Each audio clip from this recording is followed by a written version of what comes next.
In this world, you will have trouble, but take heart. I have overcome the world.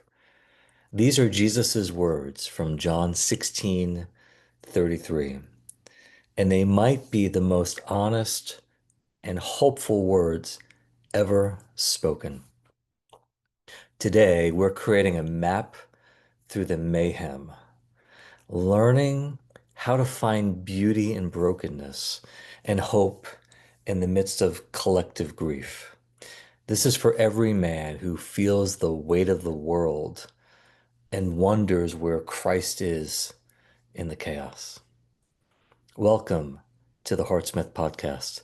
I'm Jason Twombly, and this is where men come to forge courage, train for emotional mastery, and live from both a clear mind and a wild heart. This is a special episode, one that was not planned, and it's entitled A Map Through the Mayhem. We're exploring how to navigate grief, find hope in brokenness, and listen for Christ's voice when the world feels like it's falling apart. So let's get to the forge. The beauty isn't found despite the brokenness. It's found within the brokenness. And why does this matter now? Why this episode today? Man, maybe you're not calling it grief. Maybe you're calling it anger at the news and you're really pissed off. Maybe you're calling it exhaustion from the division that's been going on. Maybe you're calling it numbness because, frankly, you just stopped caring. But underneath all of those reactions is the same thing. You're mourning the loss of a world that makes sense. Men especially struggle with grief because we've been taught to fix and not to feel, to solve, not sit with, to move on, but not move through. So instead of processing what we're actually experiencing, especially these days, what tends to happen is we get stuck in cycles. Doom scrolling social media, picking fights about politics, working too much to avoid thinking, drinking more than we used to. But what if there's another way? What if instead of spinning in the chaos, you could regulate your nervous system and actually listen to Jesus himself about what's happening in your heart? Let me show you what I'm seeing in our culture right now. Here's what grief looks like for men in 2025. Rage scrolling social media because you can't look away from the chaos. Picking fights about politics because anger feels better than helplessness. Working too much, drinking more, or numbing out because feeling seems dangerous. A sense that you don't recognize your country, your community, maybe even your own family. Well, these aren't character flaws, they're grief responses. The author Francis Weller teaches that unexpressed grief, it becomes depression, rage, or even addiction. When a culture won't grieve together, it fragments apart. Recently, millions watched Charlie Kirk's funeral, an event that revealed how differently we all process collective trauma. Some saw Christ-like forgiveness and hope. Others saw a troubling blend of grief and politics. Was it a funeral or a political rally? The same event viewed through completely different lenses. I don't want to add another layer of commentary to the chaos. Instead, I want to offer a voice of healing, a map through the mayhem for men who feel lost in the cultural storm. But here's what matters. Instead of staying stuck in the spin cycle of outrage and numbness, you can learn to regulate your nervous system and listen to Jesus himself about what's actually happening in your heart. The question isn't whether we're broken. Well, we are, in a sense. And the question is what to do with this sense of brokenness. Do we let it make us bitter, or do we let Christ make it beautiful?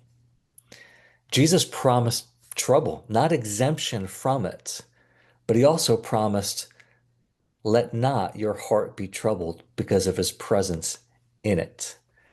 Take heart doesn't mean pretend everything's fine. It means find courage to face what's broken while trusting that Jesus is working, even in the chaos. The Japanese have a practice called kintsugi, mending broken pottery with gold.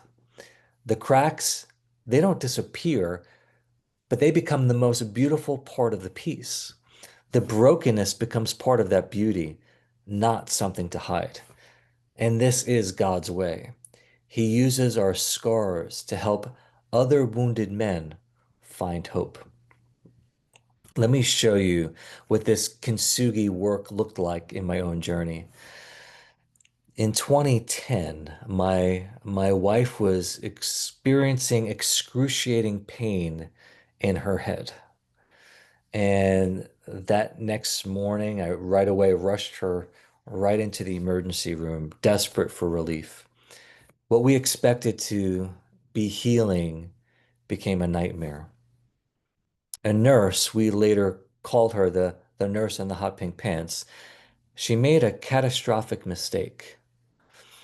Instead of giving my wife an oral medication that began with the letter K, she intravenously administered the wrong drug, one that also began with K, but was liquid poison to her system. When life was supposed to come from intense pain, instead, my wife received injections of liquid death. When the nurse saw the traumatizing effects of the first injection, that was a mistake, she doubled down and gave her another right before my eyes. I'll spare you the traumatizing details. The pottery of our life wasn't just cracking, it was being shattered by hammer blows. And within hours, Adrian needed emergency brain surgery. The physician at that time, he approached me with tears and he said words I'll never forget. We may have just killed your wife. And in that moment, I had a choice. I could let rage consume what remained of my world, or I could let Christ fill the cracks with gold. By God's grace, I embraced that doctor and told him that I forgave him. I forgave the nurse in the hot pink pants as well. Not because the pain didn't matter, but because bitterness would have destroyed whatever was left of our life. Don't misunderstand. Waves of revenge, vengeance, despair, and grief surfaced through me for months. This wasn't a one-time decision, but a daily choice to partner and let Christ transform the brokenness and instead of letting it poison what remained. Years later, I would stand at my wife's funeral and speak of forgiveness again, drawing on strength I never knew that I had. Strength that came from learning to let Christ fill the cracks with gold. This is kintsugi work, not pretending that the breaking didn't happen, but letting it become part of the beauty. The scars from that season became some of the most redemptive parts of our story. I'm not saying it's easy. I'm not saying the brokenness doesn't matter. I'm saying that in God's economy, nothing, not even medical malpractice that nearly destroys your family, is wasted when you let Him do His kintsugi work. He is a redeemer. The difference between getting stuck in our pain and being transformed by it is often whether we're willing to let Jesus turn our brokenness into beauty, our scars into gold. How does this work? Well, what I learned through this fire is that navigating grief requires calming your nervous system first. You need spaces where you can feel without judgment. People who will witness your pain without trying to fix it. Comfort that's still there even when the world stays broken.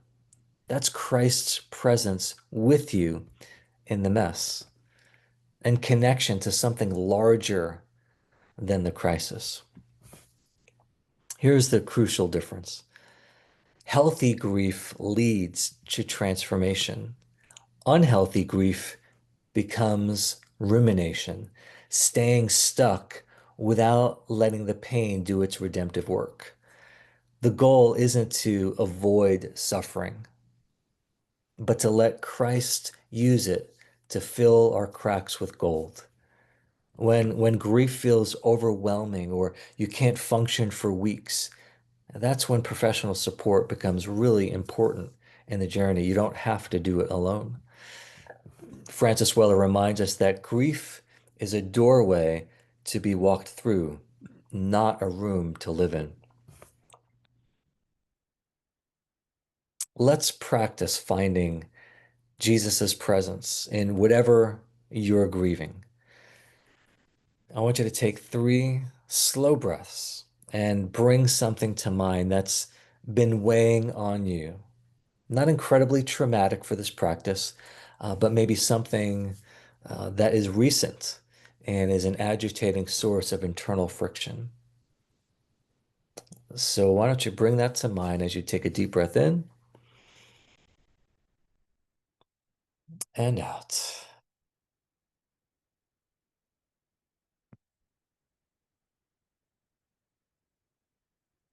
A very simplified form of breathing here, breathing in. I'm aware of the in-breath. And feel your feet ground on the floor with a slow exhale.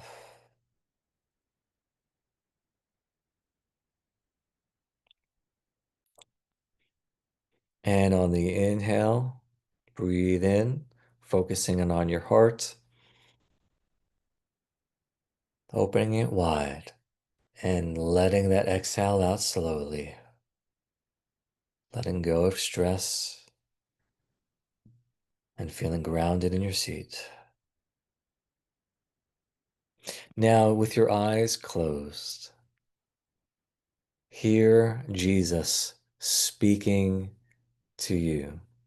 In this world, you will have trouble, but take heart, I have overcome the world. Take another deep breath in, following that promise. And then breathe out that trouble. In this world, you will have trouble, but take heart, I have overcome the world. Stay there. He's not minimizing your pain. He's offering you his heart, his courage, his presence in it. Place one hand on your heart and ask Jesus, what do you want me to know about what I'm experiencing? What do you want me to know about what's going on? Ask him, how do you see this situation? Jesus, how do you see this situation? Listen.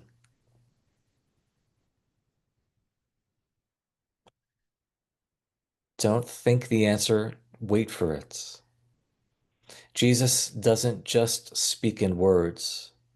Be open to whatever comes, sensations in your body, images in your mind, feelings that arise, thoughts that might feel different from your usual thinking. And wait.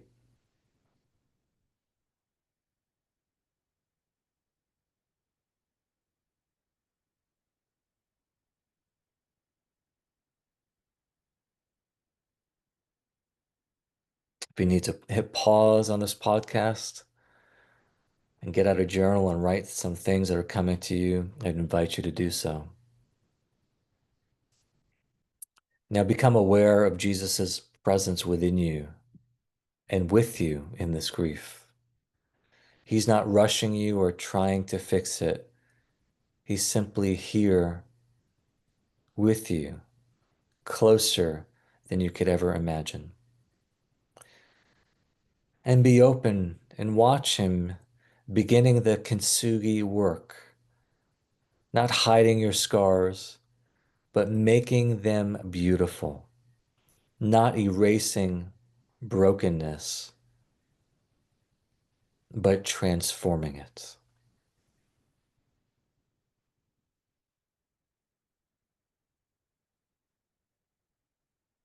Notice what arises and give him thanks for the very breath and heart that he's given you to even ask to be made more aware of his presence. Take a deep breath in and let that out. His presence is your map through the mayhem. Man, this is the work of a heartsmith, not avoiding the fire of grief, but letting it refine you, not bypassing the brokenness, but trusting Christ to make something beautiful from the pieces. Your grief matters. Your pain has purpose. Your story, the broken parts included, is becoming something that can help other men who are going through what you've been through. Here's your invitation this week. Spend time with the living Christ, not just reading about him or assuming he's only found in church buildings on Sunday, but actually listening for his voice in your specific situation. And continue the dialogue. Ask him, Jesus, what do you want me to know about what I'm experiencing? How do you see the season I'm walking through? His guidance for your situation will be specific to what you're facing, not generic advice. And that's the point. He knows the exact details of your struggle, and he meets you there. Remember, you don't have to carry this alone. Jesus has overcome the world, not by avoiding its trouble, but by walking through it and transforming it from the inside.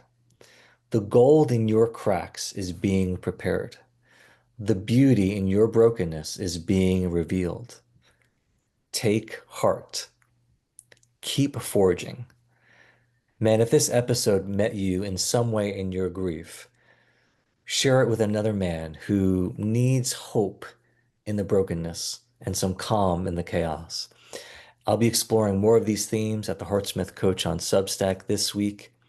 Next week, we'll continue our regular series with How Men Heal, diving deeper into attachment wounds and the journey toward wholeness.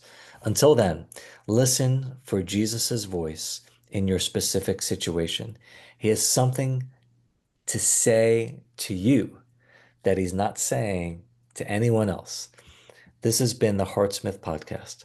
Shape the heart, forge the man. I'm Jason Twombly, and I'll see you in the forge.